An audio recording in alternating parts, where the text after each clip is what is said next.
Good morning, friends. Hope you all are fine and doing well. Friends, this video is also for all students, whether it is the student of 11th or 12th, common stream student or science stream student. Okay, why? Because I have here taken the sentences of sample paper from board, which is again of functional grammar only. So in 11th and 12th science there may be a ABCD option, and here in commerce it is like this: select the most appropriate language function from the bracket and write them against the given sentence. But the content is the same, functional grammar is the same. So we will go through it. ચોક્કસ કૌંસમાંથી પસંદ કરી અને વાક્યની સામે ફંક્શનનું નામ લખો. મિત્રો, every time I tell you, every time that you have to write the sentence of the question. If you will not write, then there will be zero. Nobody is going to check, not me or not in board examination. Okay, so please write the sentence, and then beside it, against it, you have to write the name of the function. ચલો, ચાર function આપેલા છે, ત્રણ જ વાક્યો છે. Expressing choice, expressing result, talking about the thing in relation to something, અને expressing suggestion. તમે જેવું આ વાંચો ને ચાર કૌંસમાં, એટલે એમ સૌથી પહેલાં મગજમાં આવી જ જવું જોઈએ. શું? તો કે એક મિનિટ, હા, કે એક્સપ્રેસિંગ ચોઇસ છે ને, એટલે rather than, either or, neither or જેવું હોય વાક્ય તે ચોઇસમાં આવે. એક્સપ્રેસિંગ રિઝલ્ટ છે એટલે TOO વાળું, ઇનફવાળું, સો ડોટ ડોટ ધેટ વાળું એમ યાદ આવી જવું જોઈએ.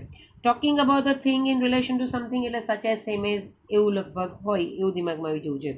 અને સજેશન શુડ, ઓટ ટુ, કેટલાક કેસમાં હેવ ટુ પણ આવે, અને ખાસ હેડ બેટર. તો આ તમારે યાદ રાખવાનું ને એ તમારા દિમાગમાં આવે કૌંસમાં વાંચતા એટલે નીચેનામાંથી પછી એ શોધવાનું.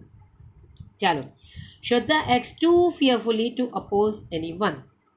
ટુ ફિયરફુલી એટલું ગભરાઈને એ એક્ટ કરે છે કે કોઈનો પણ અપોઝ કરી શકે એમ લાગતું નથી, નહીં કરશે. તો ટુ ફિયર પરિણામ આપે છે એટલે આપણું આવશે એક્સપ્રેસિંગ રિઝલ્ટ. તો 8મો સવાલ છે કોમન સ્ટ્રીમમાં, આ વર્ષના માળખામાં, અને એટલે આખું વાક્ય લખવાનું શ્રદ્ધાવાળું, અને પછી બાજુમાં લખવાનું એક્સપ્રેસિંગ રિઝલ્ટ. ચાલો, 9મું છે Harsh follows the same strategies as his friend has suggested. હર્ષે સેમ સ્ટ્રેટેજીને ફોલો કરી. સ્ટ્રેટેજી ચક્રવ્યૂહ, હા, એટલે વ્યૂહરચના, ચક્રવ્યૂહ કરતાં પણ ઓકે, વ્યૂહરચના થોડુંક એમ પ્લાનિંગ કરેલું હોય તે પ્રકારનું. તો હર્ષે એ સેમ સ્ટ્રેટેજીને ફોલો કરી. કેવી? તો કે જે એના મિત્રએ એને સજેસ્ટ કરી. બે વાર એસ મુકાઈ ગયો છે મિત્રો, મિસ્ટેક થયું છે. જેવું એને મિત્રએ સજેસ્ટ કરેલી હતી તેવી. તો વાત કોની કરી? હર્ષની. કોના રિલેશનમાં? એના મિત્ર એ જે રીતે સજેશન કરેલું તેના સંદર્ભમાં, એટલે આપણું આવશે talking about the thing in relation to something. ચાલો, I would rather listen to old Hindi songs than watch a Hindi movie. Hindi movie જોવા કરતાં હું જૂના હિન્દી ફિલ્મના સોંગ સાંભળવાનું પસંદ કરીશ. રાધર, હા, રાધર ધેન આવ્યું એટલે શોવિંગ, એક્સપ્રેસિંગ ચોઇસ આવશે. બરાબર? ચાલો મિત્રો, આ બધા જે વાક્ય લીધા તે સેમ્પલ પેપરના જ છે. ઓકે, સવાલ નંબર એટલા માટે મેં મેન્ટેન રાખ્યા છે કે કોમન સ્ટ્રીમમાં જે 12થનું છે તેમાં 11, 12, 13, 14 જ હશે. 8, 9, 10 કૌંસમાંથી લેવાનું. 11, 12, 13, 14 પહેલાં સિલેક્ટ ધ રિસ્પોન્સવાળા છે. રાજુ અને જાગુ બે સ્પીકર છે. રાજુ કહે છે કે why did you not prepare the apple juice, ને જાગુનો જવાબ શું હોઈ શકે? એક્સપ્રેસિંગ કન્ડિશન ઇન ધ પાસ્ટમાં. મિત્રો, હંમેશા હું કહેતી આવેલી છું કે કન્ડિશન ઇન ધ પાસ્ટ હોય તો તેમાં જે વાક્યાર્થ હોય ને તેમાં પરફેક્ટ મોડલ ઓક્ઝિલરી આવે જ આવે ને આવે. કન્ડિશન ઇન ધ પાસ્ટ હોય તો વર્તમાન કાળ તો હોય જ નહીં. I could not prepare the juice because, અહીંયા તો બીકોઝ આપ્યું એટલે પહેલું તો એમ થાય કે એક કારણ બતાવે છે એટલે શોવિંગ રીઝન જેવું છે, એ નહીં આવે. ઇફ અને હેડ આમાં આવ્યું બીમાં એટલે એ લાગે છે apples yesterday. If you had brought apples yesterday I would have prepared the juice for you. Would have prepared, would વત્તા હેવ વત્તા V3 પરફેક્ટ મોડેલ ઓક્ઝિલરી. મેં તમને હમણાં જ કીધું કે કન્ડિશન ઇન ધ પાસ્ટના મુખ્ય વાક્યમાં એટલે મેઇન ક્લોઝમાં વુડ વત્તા હેવ વત્તા પ્રિપેર્ડ હોય જ.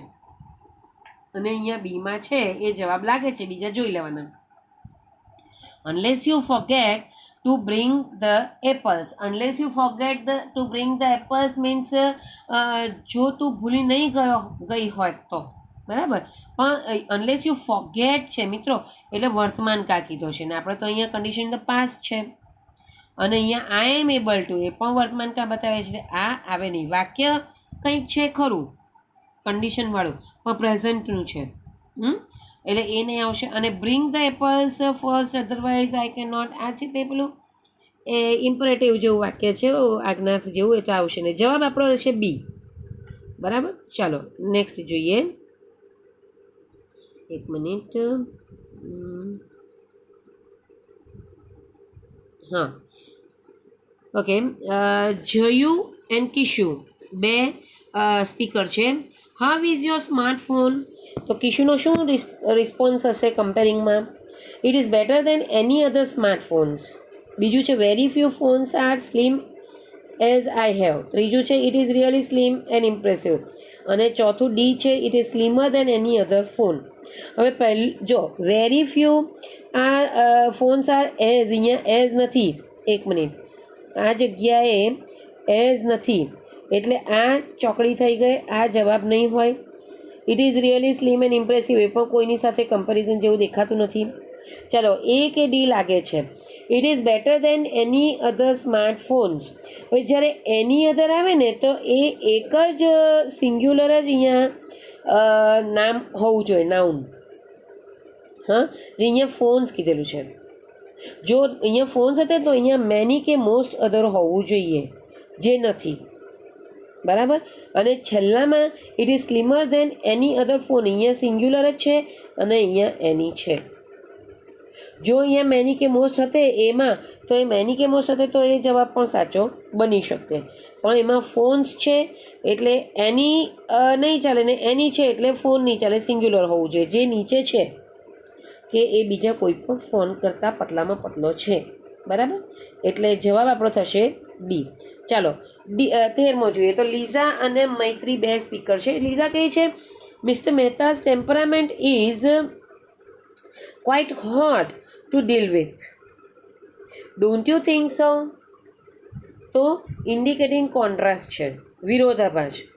વિરોધાભાસ આવે એટલે મિત્રો મગજમાં કયા કયા શબ્દ કીવર્ડ્સ આવી જાય? In spite of, despite, however, as, yet, but, still, although, even though, even if, આ બધા કોન્ટ્રાસ્ટના છે, બરાબર. હવે આપણે વાક્યમાં છે I think you were wrong in your opinion.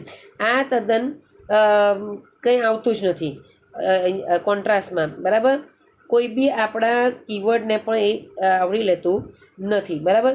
એટલે પહેલું તો છે જ નહીં. ચાલો, his temperament is too hot to deal with any situation. વાક્ય રચના સાચી છે, હા, કે એનું ટુ બહુ હોટ છે એટલે કોઈની પણ સિચ્યુએશનમાં. આ વાક્ય રચના શેની છે? રીઝનની છે, અરે સોરી રિઝલ્ટની, પરિણામ. એટલું બધું હોટ ટેમ્પરામેન્ટ છે એટલે ગરમ મિજાજ ના કહેવાય ને આપણે એને ટેમ્પરામેન્ટ હોટવાળું કહેવાય. તો રિઝલ્ટ બતાવે છે એટલું બધું હોટ ટેમ્પરામેન્ટ છે કે કોઈની સાથે ડીલ કોઈ પણ સિચ્યુએશનમાં કરી શકે નહીં. એટલે વાક્ય રચના સાચી છે પણ કોન્ટ્રાસ્ટ બતાવતું નથી, એ રિઝલ્ટ બતાવે છે એટલે બી પણ નહીં આવશે. ચાલો, સીમાં હાવેવર અને ઇન્સ્પાઇટ બેવ છે. સીમાં હાવેવર છે અને ડીમાં ઇન્સ્પાઇટ, સીડીમાં. તો એનો મતલબ સી કે ડીમાંથી છે. હવે આપણે એમાંથી પસંદ કરવાનું છે. However hot his temperament is, he is noble at heart. આ કંઈક સાચું હોય એવું લાગે છે કે હાવેવર પછી વિશેષણ અને hot as his temperament is, તો હોટ અને પછી એઝ વાળું પણ કોન્ટ્રાસ્ટમાં આવે છે. અહીંયા હાવેવર પછી વિશેષણ, એઝ પહેલાં વિશેષણ, બરાબર. તો કોન્ટ્રાસ્ટ એટલે આ વાક્ય આપણને લાગે છે ખરું, પણ આપણે ઇન્સ્પાઇટ ઓફ પણ આવે છે, તો એ જોઈ લઈએ. તો in spite of his being hot temperamental, આ વાક્ય રચના સાચી થાય. ઇન્સ્પાઇટ ઓફ હીઝ પછી છે ને અહીંયા હીઝ પછી અહીંયા બિંગ આવવું જોઈએ. વાક્ય રચના છે ઇન્સ્પાઇટ ઓફની. ઇન્સ્પાઇટ ઓફ હીઝ પછી બિંગ અને પછી છે ને વિશેષણ તરીકે લઈએ ને તો હોટ ટેમ્પરામેન્ટલ એમ આવશે. તો in spite of his being hot temperamental he is soft at heart, એમ કરીને જવાબ હોય તો એ વાક્ય રચના સાચી થાય. પણ અહીંયા in spite of his temperament is hot જેવી કોઈ વાક્ય રચના થાય નહીં. એટલા માટે ડી નહીં આવશે. આપણો આન્સર હશે હાવેવર અને વિશેષણ અને હીઝ ટેમ્પરામેન્ટ પછી કોન્ટ્રાસ્ટ દર્શાવતું વાક્ય છે કે એનું હોટ ટેમ્પરામેન્ટ હોવા છતાં પણ, ગરમ મિજાજ ન હોવા છતાં પણ એ હાર્ટથી નોબલ છે, નોબલ મૃદુ સ્વભાવનો, વિનમ્ર જેવા સ્વભાવનો, એમ કરીને કંઈ કીધું છે. ઓકે, ચલો છેલ્લું એક વાક્ય જોઈ લઈએ. તો સહેલામાં સહેલું છે મિત્રો, અને એક મિનિટ, હા જોજો. શું તો કે તારક અને જેઠાલાલ બે પાત્રો છે બોલવાવાળા. તારક કહે છે કે આપણા તમારા ફેવરિટ પાત્ર, તમારા શું, મને પણ મારા પણ ફેવરિટ ખરા, કે હાઉ સ્ટ્રેન્જલી નટુ કાકા બિહેવ્સ, એક્સક્લેમેટરી સેન્ટેન્સ છે. કેટલું વિચિત્ર રીતે નટુ કાકા બિહેવ કરે છે. જેઠાલાલનો એનો જવાબ શું હશે મેકિંગ સપોઝિશનમાં? મેકિંગ સપોઝિશનમાં સપોઝિશન આવે એટલે આંખ મીચીને તમારે પેલું વાક્ય પસંદ કરવાનું, એઝ ઇફ કરતા અને વર, એઝ ઇફ કરતા અને વર. તો આમાંથી જો એ એક જ એ પ્રકારનું એક જ વાક્ય હોય તો એ જ જવાબ હોય. જો પહેલામાં છે હી બિહેવ્સ લાઈક, આ લાઈક છે ને મેનર બતાવે, આપણામાં સપોઝિશન લેવાનું છે. હી બિહેવ્સ એઝ ઇફ હી વર, આ જ છે. જોજો નીચેના એકવાર વાંચી તો જઈશું જ. પણ હી બિહેવ્સ જાણે કે, સપોઝિશનમાં શું વાસ્તવિક નહીં હોય તો જાણે કે એવું એમ. તો એ કેવી રીતે બિહેવ કરે છે? As if he were the owner of the shop. એને પૂછ્યું, તારકે કીધું કે કેટલું સ્ટ્રેન્જલી બિહેવ કરે છે નટુ કાકા. તો એના જવાબમાં જેઠાલાલનો સપોઝિશનમાં જવાબ શું હોય કે તો એવું વર્તન કરે છે કે જાણે કે એ શોપનો માલિક હોય. તો એઝ ઇફ કરતા અને વર છે એટલે બી જવાબ સાચો છે, પણ નીચેના જોઈ લેવાના. હી બિહેવ્સ ઇફ, ઇફ એકલું છે નીકળી જ જાય. સમટાઈમ્સ હી બિહેવ્સ રૂડલી, આ તો એકદમ સિમ્પલ ખાલી વિધાન વાક્ય જ છે, એટલે એ કંઈ આવશે નહીં. આપણો જવાબ થાય છે B, he behaves as if he were the owner of the shop. Okay, so મિત્રો આ આપણો જવાબ છે. જોઈ લેજો. આ ઉપરાંત મિત્રો મેં તમને અગાઉ કીધું જ છે કે please buy the grammar book and have practice, બરાબર. તો તમારે વધારે પાકું થઈ જાય અને ક્લિયર રહે. Okay, thank you very much.